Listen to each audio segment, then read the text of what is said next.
OK, bonjour. Là, on se trouve dans le chapitre 3 du cahier 3 de la maths 2031. C'est le dernier cahier du niveau 2. Si vous êtes rendu le beau bout, félicitations.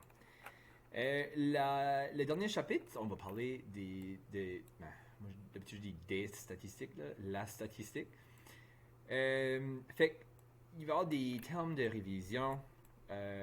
Premièrement, un petit peu de vocabulaire. Population.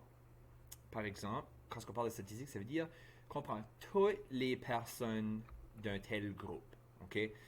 Si tu veux savoir quelque chose à propos des personnes du Canada, la population là serait tous les habitants du Canada.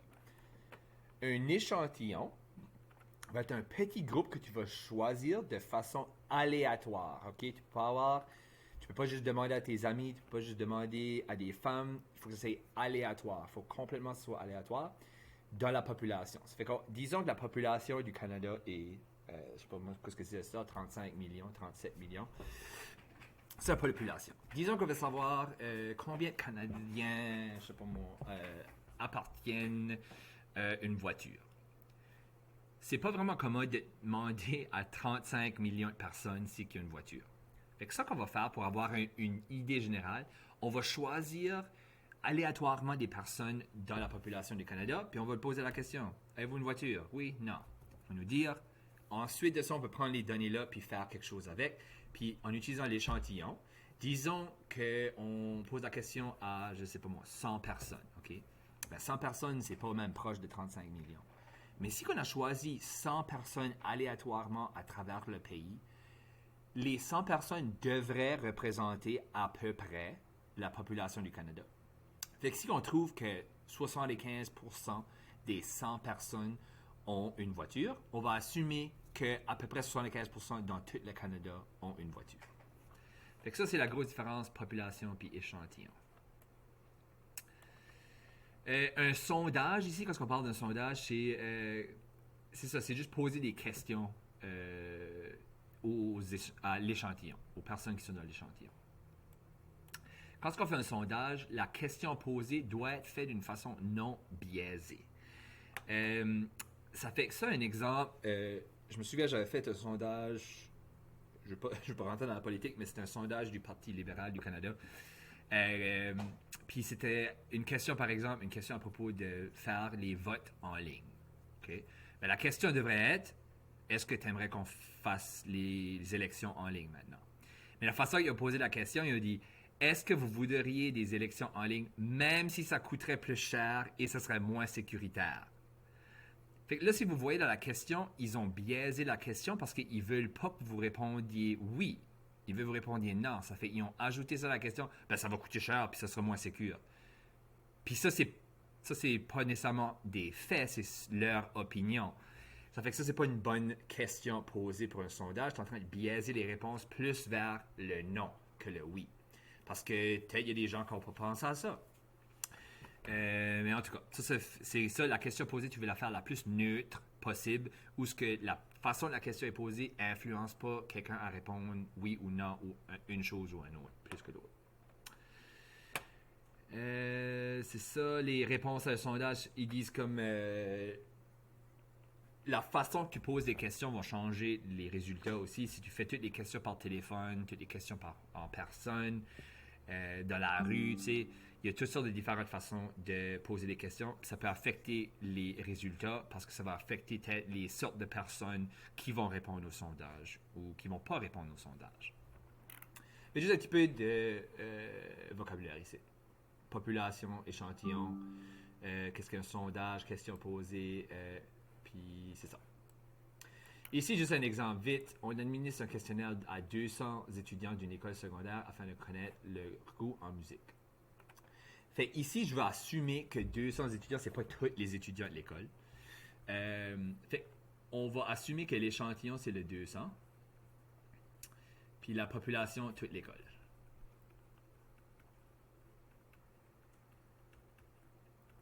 Fait par exemple, je sais pas, il n'a pas donné de numéro, mais moi, quand j'étais au secondaire, ben, il y avait 2000 élèves. Fait que disons, toute l'école, par exemple, serait peut-être 2000 élèves. Puis, ils ont posé la question à 200 personnes. Fait que 200 personnes, ce serait l'échantillon. Puis là, disons, ils veulent connaître leur goût en musique. Ben là, il faut faire sûr que les 200 personnes qui vont poser la question, il faut que ça soit complètement aléatoire. Tu ne peux pas juste aller, par exemple, poser la question aux élèves qui prennent un cours de musique. Ça, c'est biaisé parce que leur goût de musique va probablement être différent que la population générale parce qu'ils sont vraiment intéressés en musique.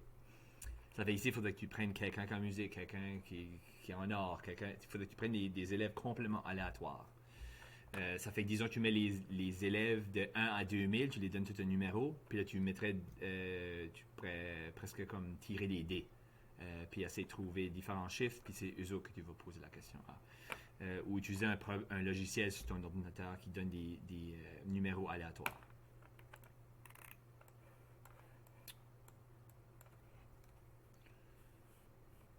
OK.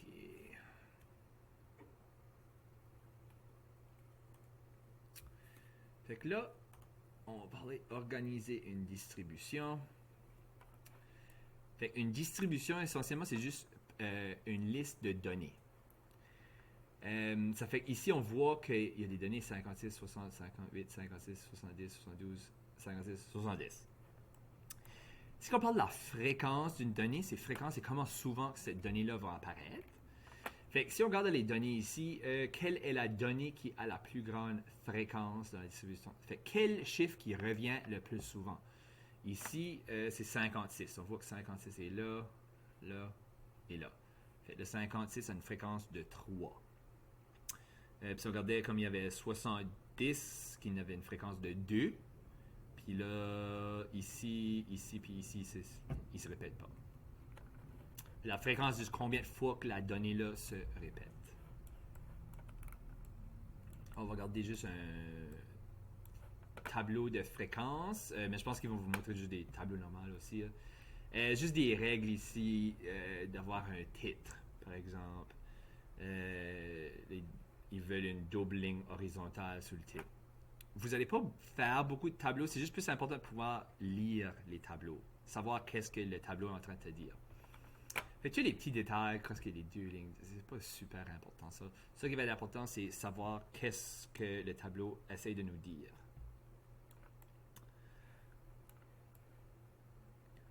Fait que l'exemple ici, voici la hauteur moyenne en mètres de certains arbres existants au Canada. On a un peuplier qui est 20 mètres, sapin 55, chêne 35, blablabla.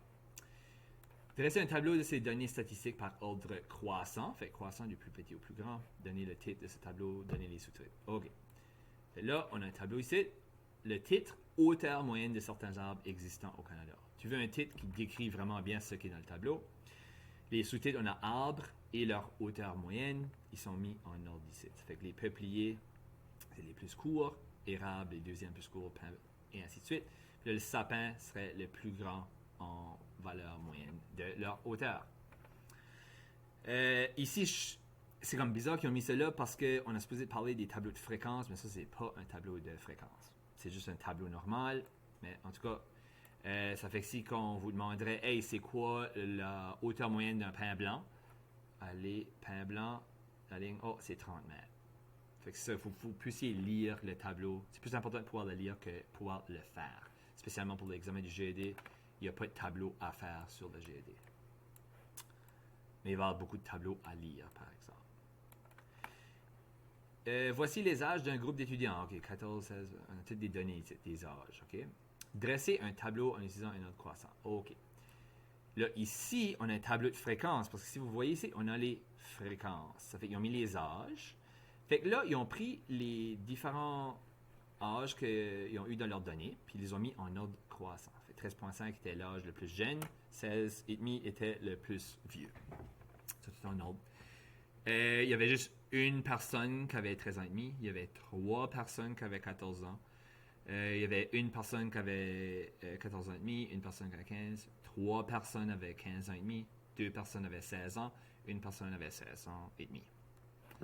Fait que ça, c'est qu'est-ce qu'un tableau de fréquence ressemble.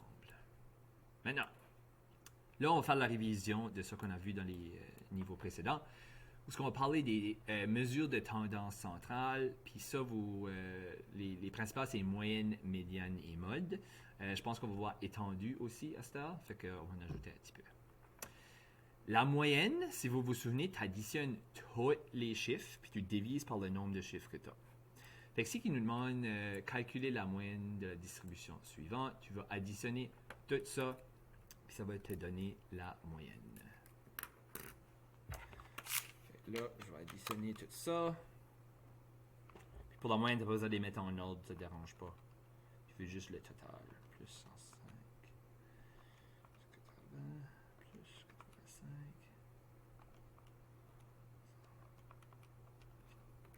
Fait que là, ça donne 585. On va diviser ça par 1, 2, 3, 4, 5, 6. Il y a 7. On va diviser ça par 7. Puis la moyenne va être 83,57.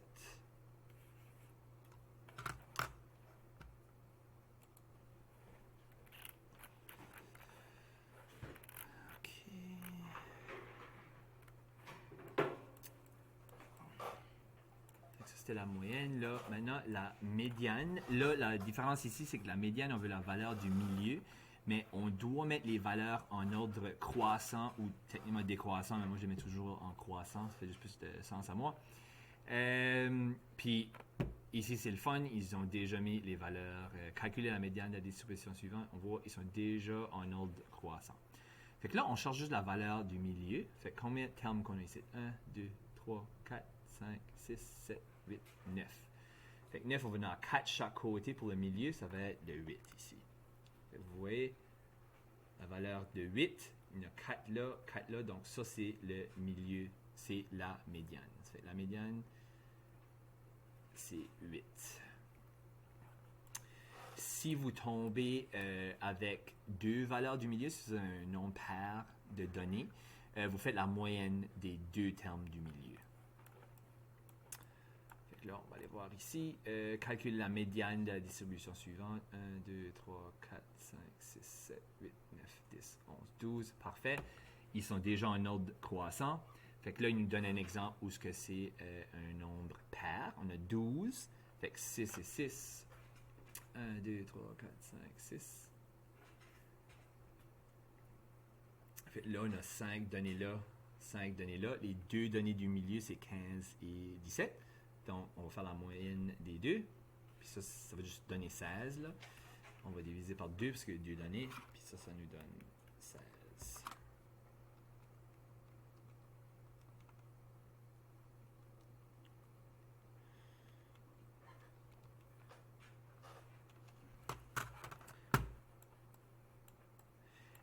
Maintenant, le mode. Un rappel, le mode, c'est la donnée qui est là le plus souvent. Ça, vous pensez ce qui est à la mode.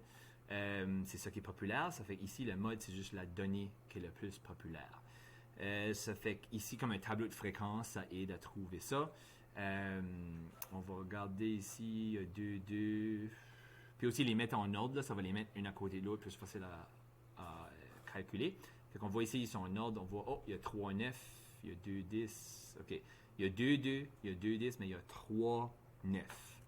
Donc ici, le mode serait 9. Mode et 9.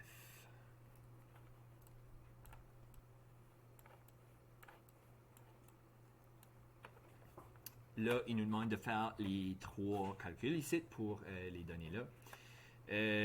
Ici, la première chose, moi je vais les mettre en ordre parce que je sais que je vais faire la médiane. Puis le mode, comme j'ai dit, c'est un petit peu plus facile s'ils sont en ordre. Fait la façon, moi je vais faire ça, un petit truc. Ok, premièrement, on va trouver c'est quoi le chiffre le plus petit ici, 72, 42, 42. Mais 42, je vais faire un trait par-dessus 42, je sais que je l'ai déjà fait. Après 42, ça serait 72. 72 là. Ensuite de ça, ce serait 74.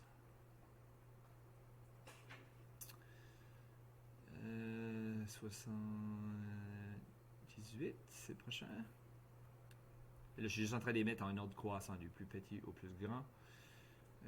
78, 79. OK. Là, 82 maintenant.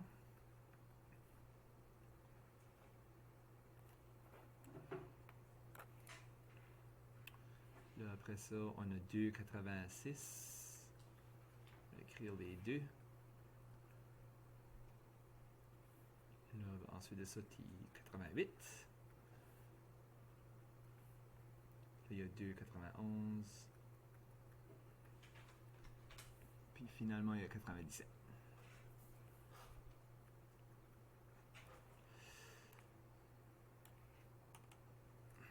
Écrire ça mieux que ça. Là. Maintenant, ça c'est fait. On a tout fait les chiffres. OK. La moyenne, on va tout additionner ça, puis on va diviser par 1, 2, 3, 4, 5, 6, 7, 8, 9, 10, 11, 12. On va diviser par 12.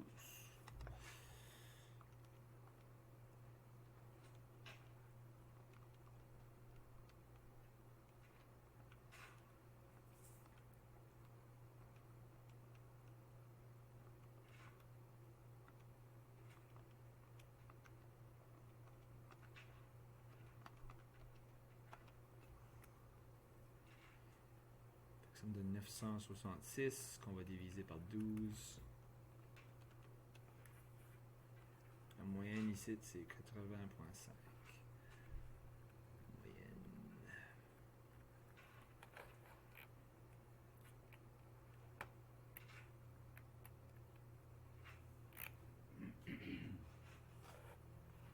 Là, la médiane maintenant, on les a déjà mis en ordre. On va trouver, là, il va y avoir deux valeurs du milieu. Ça fait qu'on a 12, 6, 6, 6, 3, 4, 5, 6. Ça va être les deux chiffres ici. Qui va être notre médiane. Fait que là, on va faire la moyenne des deux. Puis, juste pour vous prouver, là, 1, 2, 3, 4, 5. 1, 2, 3, 4, 5, l'autre côté. Fait que ça, c'est le milieu. Fait que là, ici, 82 plus 86 divisé par 2, ça donne 84. Fait que la moyenne ici est 84. Ça fait que la médiane, c'est 84.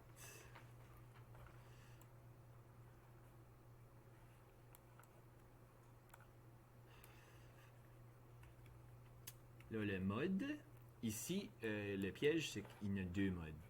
86, 86, 91, 91. Fait 86 et 91. 86 et 91. Fait que ça, c'est juste une petite note. Tu peux avoir plus qu'un mode. C'est qu'ils ont le même nombre de fréquences. Fait que là, il y avait 2,86, il y avait aussi 2,91.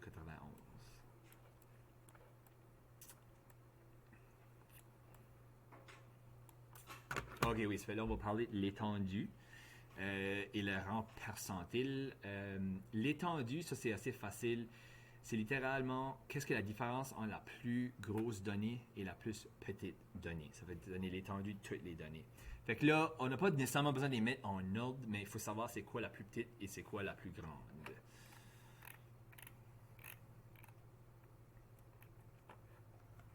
Fait que ici, c'est quoi? Ah ben, ça donne bien, ils les ont mis en ordre, là. La plus grosse donnée est 87, puis 59 est la plus petite. Donc, pour l'étendue, c'est simplement 87 moins 59.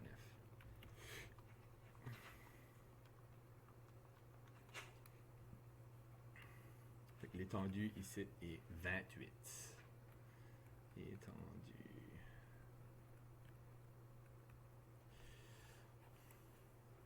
Fait que celle-là, c'est pas mal facile. Le rang percentile sur celui-là, c'est un petit peu plus compliqué. Mais vraiment, c'est juste appliquer une formule. Le percentile, ça, c'est quelque chose qui est utilisé souvent avec comme les masses puis les hauteurs ou les tailles des bébés. Ils vont dire le bébé est né il est à 8 livres puis il est dans le 90e percentile, quelque chose comme ça. Ça veut dire ici, le rang percentile, c'est toute cette formule-là. Puis ça que ça va te dire, c'est dans quel... comment je pourrais expliquer ça? Dans quelle gamme de résultats que tu es dedans? Es-tu vraiment dans le haut des notes ou es-tu vraiment dans le bas des notes? Même chose avec des tests, tu peux avoir... j'ai fait un test, j'ai eu 95% sur mon test, puis j'étais dans le 90e percentile. C'est-à-dire qu'il y a seulement 10% des personnes qui ont fait mieux que toi, parce que tu étais au 90%. OK. Fait que là, les choses à savoir ici. Parce que là, vous allez dire, ben, c'est quoi B, c'est quoi E, c'est quoi N. Même moi, il faut que j'aille voir ça parce que c'est pas quelque chose que je calcule souvent. Puis ça, au jour d'aujourd'hui, c'est que c'est quelque chose qu'on calculerait avec comme Excel. Genre, on ferait rarement ça, c'est à la main. Ok, on va mettre... Ok, ici, B représente le nombre de données qui sont inférieures à la donnée calculée.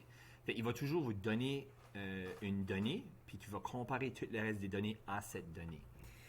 E, ça va être le nombre de données égales à la donnée calculée, parce que ça se peut que la donnée, il y a plusieurs personnes qui ont la même donnée. Par exemple, dans les scores de test, ça se peut qu'il y a plusieurs personnes qui ont eu 95%. S'il y aurait 3 personnes qui ont 95%, par exemple, on mettrait 3 pour le E. Mais si c'est le seul, on va juste mettre 1. Puis N, ça c'est juste le nombre total de notes ou de données.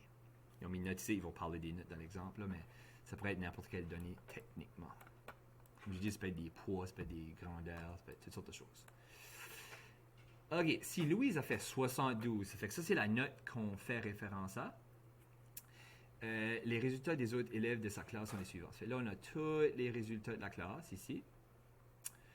Puis là, on voit le 72 à Louise. Et je vais assumer que ça, c'est la note à Louise. Je ne pense pas que ce serait une note séparée. Je pense que ce serait inclus dans toute la classe. Mais si jamais j'ai une erreur, c'est pour ça. Dans quel percentile se trouve? Ça fait essentiellement, on prend juste la formule qu'on a ici. Ça va être égal à B plus une demi-E sur N. Puis là, ça va être fois 100. Fait que B, si on se souvient, c'est le nombre de données qui sont inférieures à cette donnée. Ici, ça donne bien. Techniquement, il faudrait les mettre en ordre pour savoir ça. Puis ici, on est chanceux, ils sont déjà en ordre croissant. Fait ici, le 72, on va dire il y a 1, 2, 3, 4, 5, 6 notes qui sont en dessous de 72. Fait que le B va être 6. Une demi, le E, le nombre égal, il y en a juste une. Ça fait qu'on va dire une demi fois 1. Puis les notes, il y en a 12 en tout. Là, on va multiplier ça par 100. 6 plus une demi fois 1, ça va juste faire une demi. Puis moi, tout de suite, là, je vais juste le mettre à 0.5. Une demi, c'est 0.5. Là.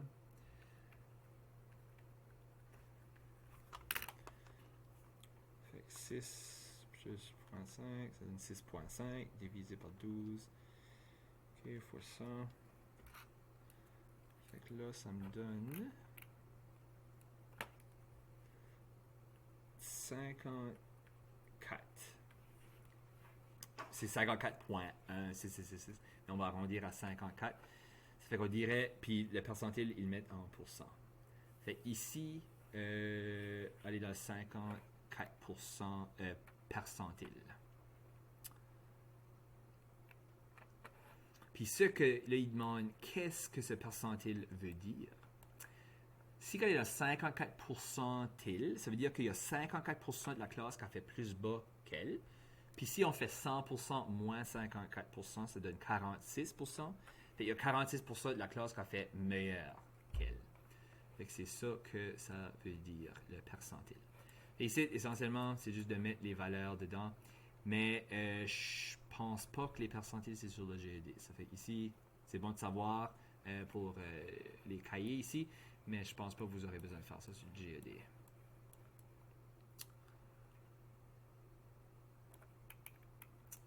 Ok, une autre chose qui est un petit peu bizarre, là, je suis pas sûr pourquoi il vous montre ça. C'est les fameux diagrammes à tige et feuille. Fait ici, on a des données. On a mesuré la longueur de 25 truites prises dans un lac. Voici ces résultats en millimètres. Fait ça, c'est tous les truites qu'ils ont pogné, la grandeur des truites. Là, ils ont mis ça dans un diagramme de tige et feuille. J'ai jamais vraiment compris c'est quoi le but ici. I guess tu peux peut-être voir le mode facilement, mais tu pourrais faire ça juste en les mettant en ordre. En tout cas, ici, les tiges, comme si ils ont mis 18, ben ça va être toutes les 180, parce que les tiges, ça va être comme les dizaines, centaines 000. Les feuilles, ça va être les unités. Fait ici, on avait 186, ça fait que la tige c'est 18, puis on voit qu'il y a un 6 ici. Fait que le 6 là représente le 186.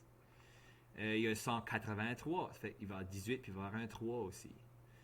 182, il va y avoir un 2 ici. Puis tu vois, il y a un autre 182 là, fait qu'ils ont mis un autre 2. Fait qu'on voit la fréquence assez rapidement. On sait que ici 182 est là 2 fois. Ici, ça va être 199, on voit qu'il est là 3 fois. Et ainsi de suite. Puis la fréquence, ben, c'est juste combien de données qui sont comme 180 quelque chose. On voit qu'il y a 1, 2, 3, 4, 5, 6 données. Ça fait qu'il y a 6 données qu'on 18 comme tige. Ici, aller du graphique. Fait qu'on va répondre aux questions. Combien mesure la truite la plus courte? Ben, de nouveau, il nous donnait quand même, on aurait pu juste regarder dans les chiffres puis trouver le plus petit, là. On aurait pu les mettre en ordre, mais en tout cas.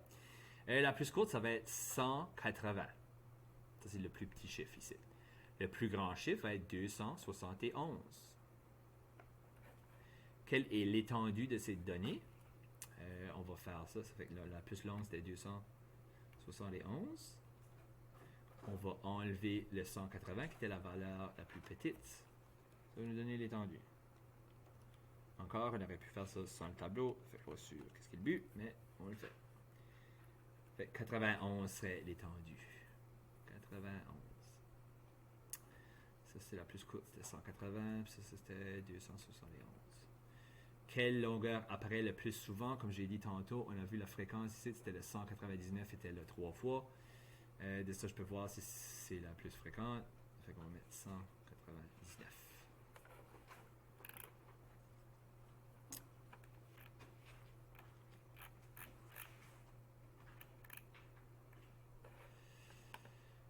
OK. Là, dans quel groupe trouve-t-on le plus de truites? OK, c'est le groupe des tiges 18 parce qu'il y a plus de données ici. Il y a 6 fréquences. On voit que c'est le plus gros chiffre de toutes les fréquences. Ça fait que le groupe de tiges 18, je ne sais pas comment tu dirais ça. 18. Et c'est comme ça qu'on répondrait les questions là.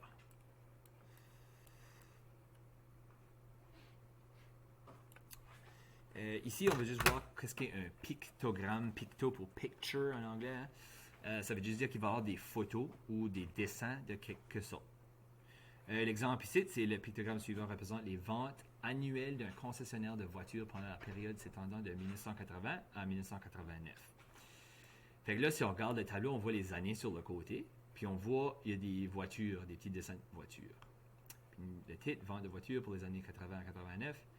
Puis là, ils nous disent ici, il y a une petite légende qui dit une voiture représente 100 voitures. Fait ici, on peut voir que si on a 1, 2, 3, 4, 5, ça représente 500 voitures. Par exemple. Là, je pense que, je sais pas si c'est des demi-parfaites ou... En tout cas, c'est vrai, là, on ne pourra pas les calculer parce qu'on ne sait pas exactement. Mais ici, on voit comme il y a comme une fraction d'une voiture, là aussi, là aussi, là. Fait qu'on ne peut pas calculer, mais ici, je vois que c'est toutes des pleines voitures, je peux calculer. Chaque voiture est 100, il y en a 5, ça fait 500. OK, il pose des questions à propos de ça. En quelle année a-t-on vendu le plus de voitures? On peut voir, c'est en 87. Les voitures vont le plus loin. Il y a plus de voitures là, ça fait que ce serait un plus gros chiffre fois 100. Fait que ça donnerait le plus gros chiffre.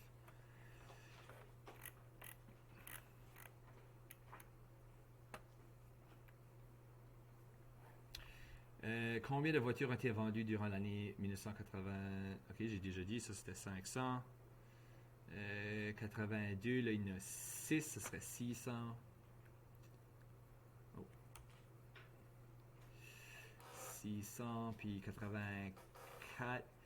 Là, si qu'on imagine, c'est une demi-voiture, 750. Puis là, comme ceci, on va assumer que c'est une demi-voiture, ça fait que ce serait 50 voitures de plus.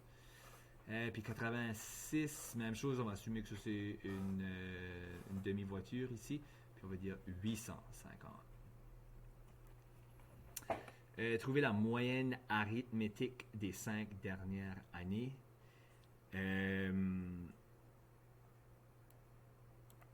honnêtement, on a déjà calculé les moyennes cette fois-là, mais ce que tu ferais, tu trouverais les chiffres des voitures. Puis ici, c'est comme mêlant parce que là, il y a un quart de voitures. Là.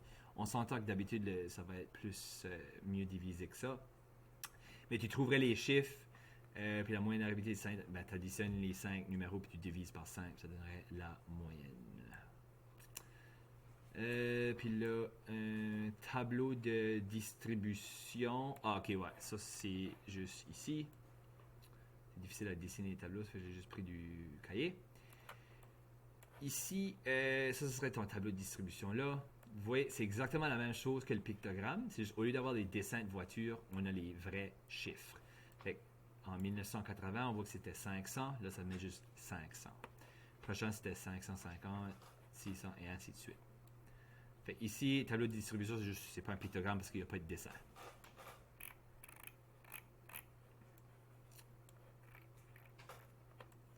On va aller voir des diagrammes à bande. Eux c'est un petit peu plus comme évident qu'est-ce que ça veut dire. Comme par exemple, si on regarde le tableau ici, on dit production de pâtes et papier dans le monde. On a différents pays ici ou régions. Puis en bas, on a les kilogrammes par tête. OK. Là, on l'a dans un tableau de distribution, parfait. Puis là, ils l'ont représenté avec un diagramme à bande. Fait ici et ici, ça veut dire la même chose.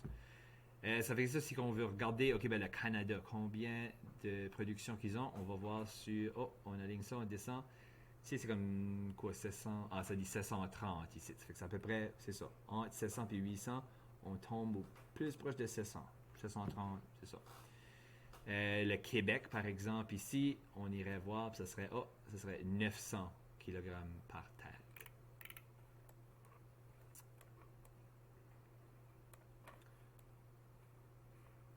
Ça fait que si on regarde ici, on a les ventes d'électricité d'Hydro-Québec de 1969 à 1973. Là, tu as un tableau normal, puis là, tu as un diagramme à bande. Une petite chose que je veux juste noter ici, voyez-vous les deux lignes ici qui comme brisent la ligne? Ça veut dire que techniquement, le diagramme commence à 0, mais si il aurait commencé à 0, le diagramme aurait été beaucoup plus grand. Ça fait qu'ils ont ajusté l'échelle pour juste voir mieux le top des bandes. Ça fait qu'il faut regarder ici, comme c'est entre 400 et 450. C'est juste qu'il n'y avait pas de valeur qui était comme en dessous de 400. Ça fait qu'ils ont pu dire, toutes nos valeurs sont entre 400 et 650.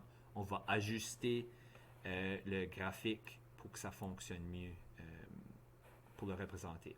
Sinon, les chiffres seraient tout rapprochés et ça serait plus dur à voir la différence entre les différentes bandes.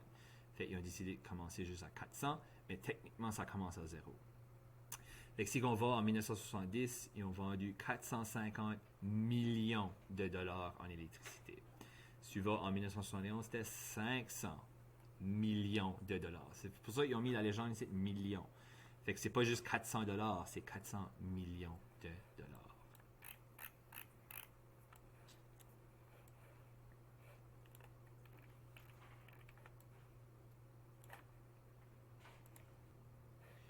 OK, puis là, on a le diagramme circulaire maintenant qu'on va regarder. Essentiellement, c'est une façon de représenter des pourcentages de quelque chose dans comme une tarte ronde. Ici, si on regarde le cercle ici, on peut voir c'est divisé en différentes sections. Chaque section, quelque chose d'écrit, nourriture, épargne, divers, loyer, habillement. Ceci, ça représente le budget d'une famille. Il y a un certain pourcentage de leur argent qui va à la nourriture, certains montants qui va à l'épargne, divers, etc., etc. Ici, dans l'exemple, il nous a donné les montants. Et nous, on veut trouver les pourcentages. Okay. Le salaire total, ils nous disent que c'est 400 $.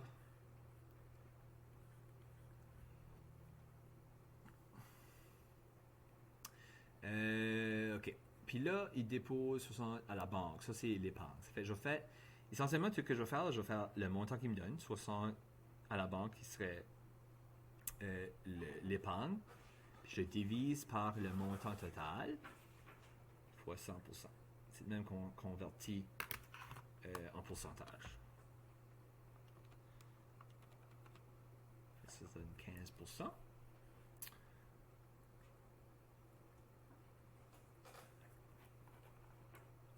Puis ça, c'était épargne. Ici, ça serait plus facile à voir les numéros. Ok, épargne. 15%. Là, ensuite de ça, dépense 132 sur la nourriture, 132 sur 400. C'est encore sur 400, hein? C'est toujours ça le budget qu'on travaille avec. 132 divisé par 400, c'est 33%. Fait que... il y a un petit peu de nourriture, je pense. Nourriture. Ça va être 33%.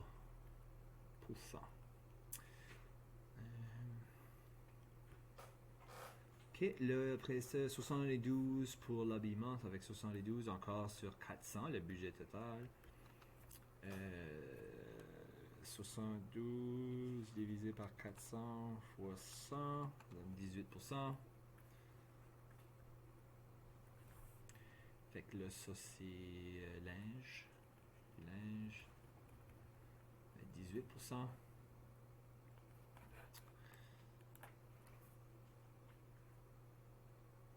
Euh, 80 pour le loyer, on va mettre ça sur 400. Je vais savoir quelle année que ça a été écrit. C'est qu'ils ont trouvé des loyers pour 80$.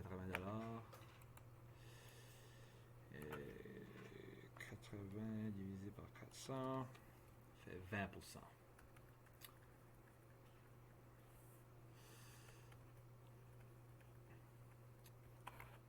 Ça, c'était le loyer. Puis là, d'hiver, le dernier, on va mettre 50, c'était 56 sur le 400. J'ai pas tout le temps écrit fois 100% là, mais je le faisais. J'essaie de faire ça plus vite. Parce que ça, vous devriez savoir comment faire ça. C'est pas ici. Fois 100, ça donne 14%.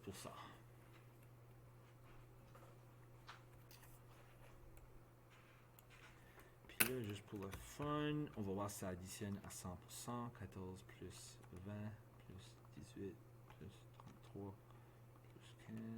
Ça donne 100%. Parfait.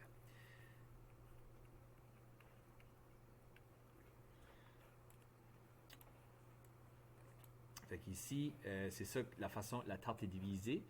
Comme la nourriture, on avait trouvé 33%. Ça fait ici, le cercle ici représente 33% du cercle.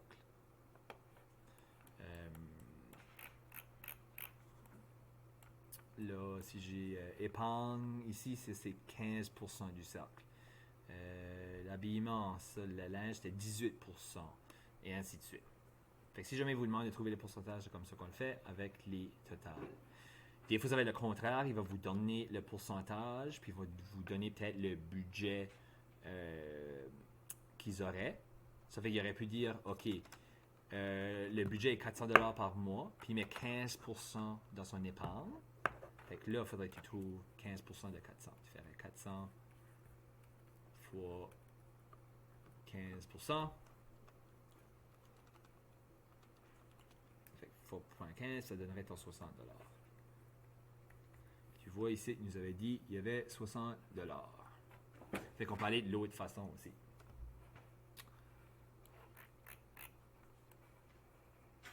OK, on arrive fini. Diagramme à ligne brisée. Ça serait un exemple. Les parents de Lynn ont mesuré sa masse pendant les 6 premières semaines. On va imaginer que c'est un bébé ou un chien ou quelque chose.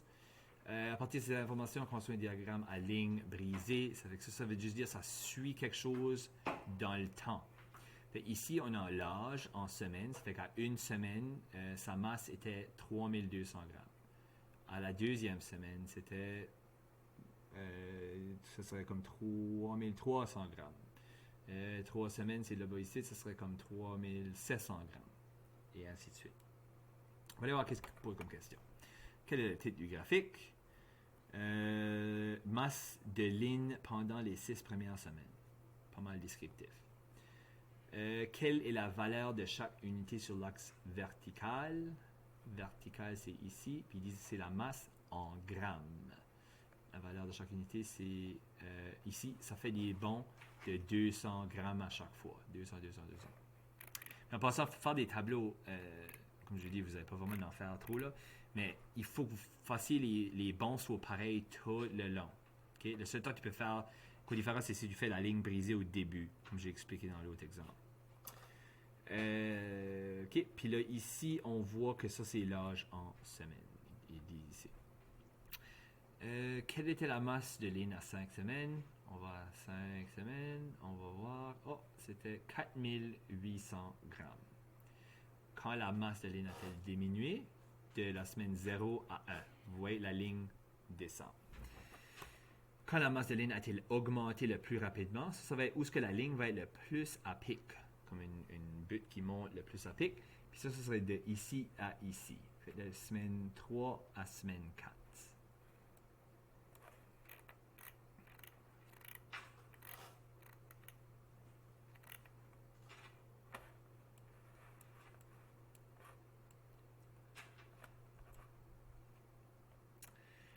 Là, ici, on a un histogramme. Un histogramme, essentiellement, ça va être monter la fréquence des données qui se trouvent dans différents groupes de données. Fait ici, c'est ce qu'on va voir. Là.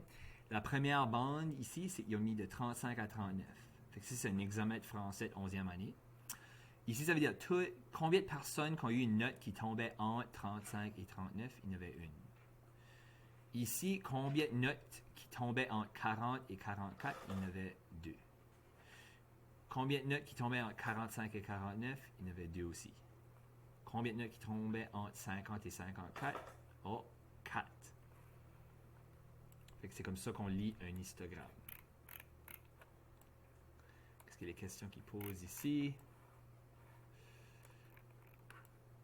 Quel est le titre de ce diagramme? Examen de français 11e année, ça décrit là. Quelle est l'entête de l'axe vertical? Vertical, c'est ici, ça dit la fréquence. L'entête de l'axe horizontal, c'est les notes. Horizontal, c'est comme l'horizon. C'est comme ça.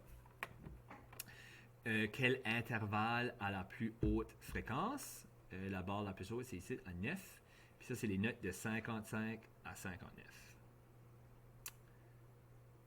Combien d'élèves ont écrit l'examen? Ah, comment tu trouves ça? Il faudrait que tu additionnes toutes les fréquences. Fait, ici, comme je vous ai dit, ici, il y en a 1. Ici, il y en a 2. 2. Ça serait 4. Ça serait 9. Ça serait 8. 7. 5. 1, puis 1. Fait que, juste regarder le chiffre qui va avec la barre, puis je l'ai mis là. Puis là, pour savoir combien d'élèves qu'on a, on va tout additionner ça. 1 plus 2 plus 2 plus 4 plus 9 plus 8 plus 7 plus 5 plus 1 plus 1. Fait que là, il y a 40 élèves.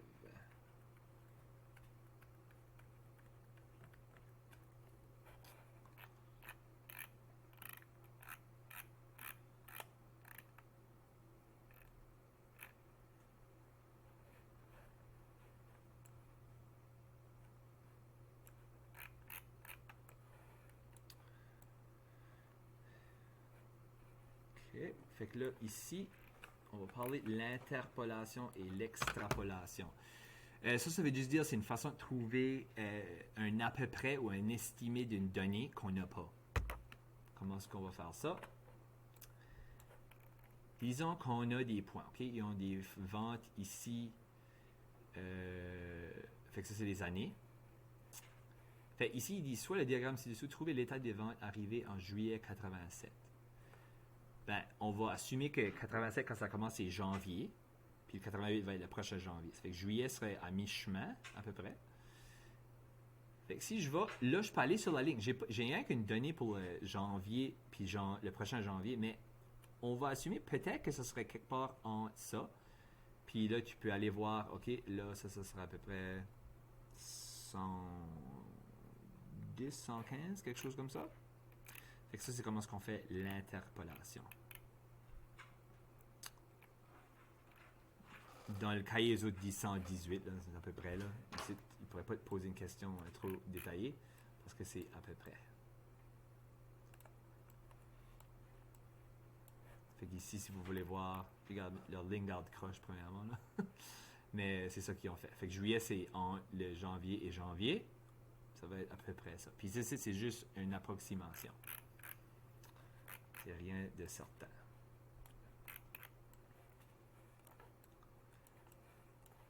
Une extrapolation maintenant, c'est quand on va quand on va en dehors du graphique. Fait que disons qu'on a un graphique ici. Puis il nous demande, ça va de l'année 85 à l'année 90, puis il nous demande qu'est-ce que ça serait pour l'année 91. Ben, on n'a pas cette donnée-là. Mais ce qu'on peut faire, c'est qu'on peut allonger notre ligne pour voir où est-ce que ça serait si ça continuerait la même butte ici, à peu près. Puis on va dire, OK, ben à 91, on va être à peu près ici. Puis c'est ça c'est comme 195 à peu près. Pour le 91, qu'on va faire une approximation ou une estimation. Et voilà, ça c'est tous les différents types de graphiques. Comme j'ai dit, vous avez peut-être besoin d'en faire dans le cahier, mais sur le GED, il n'y a pas de tableau ou de graphique à faire. Il faut juste être capable d'y lire. C'est ça qui est très important ici. Fait que si vous êtes capable d'y lire, vous allez être bon. Fait que c'est ça. Merci beaucoup.